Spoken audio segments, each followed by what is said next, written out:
Morning guys and welcome back to the channel. Phoibos are set to release a new Reef Master in the next couple of weeks, and as you can see they've sent me one in to review for you guys. I will confess, on this occasion I did ask specifically for the watch with a white dial. I don't know what it is about watches with white dials at the moment. I've got a real soft spot for them. But anyway, historically the Reef Master has been one of their most popular and fastest selling models. I think it's because it's still very original. All of their watches these days are original. They don't make homage watches anymore, but some of them perhaps are designed a little bit more original than others. So yeah, this is a good looking watch, and I suspect this one will be very popular as well. Right, let's head over to the light box and take a look.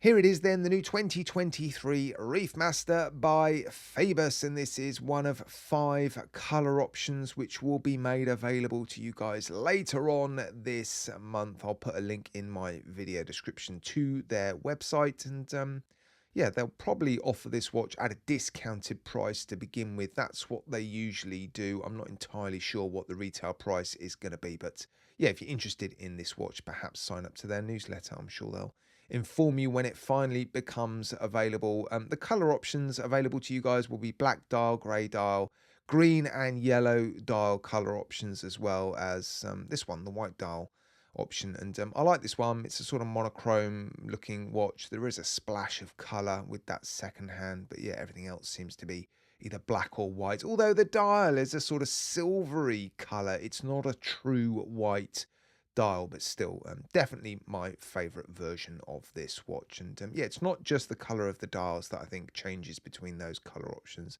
I think the color of the hands on some of those watches changes as well, but I like the hands on this watch. Black, a thick black outline to the hands, contrasting very nicely with that sort of silvery white dial. And when it comes to Phoibos watches, they tend to produce either 200 or 300 meter divers. This one is a 200 meter diver, so you would expect it to be a touch smaller than some of their other watches. It does feel like quite a substantial watch, actually. I'll give you guys the dimensions and the weight when I put it on my wrist. But yeah, it is a 200 meter diver, and they also tend to use either Miyota 9000 series movements inside their watches or Seiko NH movements inside their watches. And inside this watch you've got the NH38. The good news is there's no ghost position on the crown because there's no date complication on the dial, but there's also no date complication with the NH38. And those two movements, the Miyota 9000 series and the NH movements by Seiko, do tend to form the foundation of, I guess, the 2 tiers of watches that Phoibos tend to offer. Their prices tend to fall into one of 2 categories. You're going to pay more, obviously, for their watches that house the Miyota 9000 series movements. So this one, I suspect, is going to be one of their more affordable watches, which is good news because I think it's also one of their better looking watches. So yeah, I'm expecting this one to be pretty popular. Now, surprisingly, this is the first Reef Master I've had in my hands. I've reviewed a number of Phoibos watches, but I never managed to get one of the older Reef Masters in for review. So in this video, I'm not going to be able to explain to you the differences between this watch and some of the older Reef Master models, but I will run through all the specifications and discuss the design a little bit. So it is a 200 meter diver, so screw down case back and a screw down crown, a diver's bezel action, unidirectional, 120 clicks, ceramic bezel insert. We'll check out the Loom in a moment. Right, let's have a little fiddle with the bezel action. It is quite functional, quite sort of ratchety. The clicks feel, well, deep and sort of crisp and hard. Yeah, it's not a subtle bezel action at all. The resistance is fairly average. It's even all the way around, so there's no high or low spots. I wouldn't say it's a particularly enjoyable bezel action to interact with, but yeah, it's very functional, does the job for sure. Let's check out the alignment. Yeah, it looks pretty good, doesn't it? Everything lines up on the dial, and the bezel insert lines up very nicely with the dial as well. 316L stainless steel throughout, so case, bezel, case back, crown, bracelet and clasp. You've got some, well, decent specifications throughout. It is a Phoibos, let's not forget. So double domed sapphire crystal with internal AR coating. The Loom has 15 layers of BGW9. Again, I'll show you that in a moment. Sandwich dial as well, so the Loom on the dial sits below the white dial, which I think is very much in keeping with some of the older Reef Master watches. I think the numbers on the dial are very much in the same style as well as some of the older watches. There is a nice polished chamfered edge running the length of this case. It's an interesting case shape, isn't it? It sort of has a silhouette of a turtle case to some degree, but I think there's a bit more going on. You've got some polished and some brushed surfaces on it. The finishing on Phoibos watches is always very, very good. Yeah, the brushing is nice. The polished surfaces are good, and yeah, quite an interesting bracelet. H links, but they're sort of rounded links, aren't they? The center links are sort of barrel shaped. Fully brushed bracelet. No polishing on the bracelet or the clasp that I can see anyway. Solid end links, solid links. You've got female end links, so yeah, it's going to fit average to smaller than average wrists. Yeah, screw pins. The clasp is good. It's not amazing.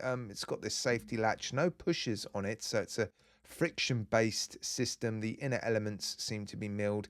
The outer shell on this one is not one of the best I've seen from Phoibos. The safety latch and this outer shell seem to be, I wouldn't say cheap feeling, but yeah, it's definitely not up there with some of their other clasps that they have featured on some of their other watches. It's not bad, and actually the action is nice. Everything feels like it clicks in very securely, but yeah, it just feels, I don't know, a little bit thinner and more cheaply made than I'm used to from Phoibos. But still, it does the job. 4 micro adjustments, no diver's extension, but yeah, plenty of links for this watch to fit larger than average wrists, and yeah, there's plenty of removable links as well. Right, I've zoomed in so we can have a closer look at the dial, the hands, the bezel insert, and their finishing on the case. The dial is a sort of mottled dial, isn't it? Quite a lot of texture to that dial, and you can see the AR coating, the blue AR coating on the crystal. You can also see more clearly now the cutouts on the dial, which allow you to see the loomed layer underneath. And yeah, the print is done very, very nicely. The bezel insert is actually brushed, some circular brushing there. Everything seems to be finished nicely. Let's have a good close look at the finishing on the case. Those polished surfaces are quite large, aren't they? In fact, the whole case just seems perhaps a touch larger than I was expecting for a 200-meter diver. I always get excited when I see that Phoibos are creating 200-meter divers, because I find some of their 300-meter divers just a touch too big for me and my wrist. But yeah, this one's not oversized, it's just chunky, let's say. And here it is then on my roughly average sized wrist. I think it does look a touch larger than average for a 200-meter diver, but I don't think it looks too big for me. It's very, very comfortable, decent weight distribution all the way around my wrist, because you've got solid links and a sort of milled clasp, and the bracelet is fairly substantial. Yeah, it's very, very comfortable. One thing I am really pleased about is they've added some taper to this bracelet. A lot of their bracelets start with 22mm end links and they continue at 22mm wide all the way around, and then you end up with a very wide and substantial clasp. With this bracelet, there is just a little bit of taper, which I prefer the look of, but it also means you end up with a slightly smaller and lighter clasp, which is just a bit more comfortable for me, and also I think looks a bit better. But yeah, good looking watch for sure, in particular in this colour variation. I really like this black bezel, white dial and black hands combination. Splash of colour with that second hand. Yeah, I'm pleased with how it looks, and yeah, it's very comfortable. Right, let's wrap it up with the Loom Degradation test. I'll do the usual test. I'll let the loom degrade for 5 minutes, and we'll see how much it fades over those 5 minutes. And yeah, the initial loom burst is pretty good, isn't it? 15 layers of BGW9. It doesn't seem to be record-breaking loom, but yeah, seems to be stronger than average. Right, let's let the 5 minutes run down and see what happens. Right, the 5 minutes are up and the loom is still very visible. It seems to be better than average. As I suspected, it's not world-class leading loom, but yeah, it's pretty good loom.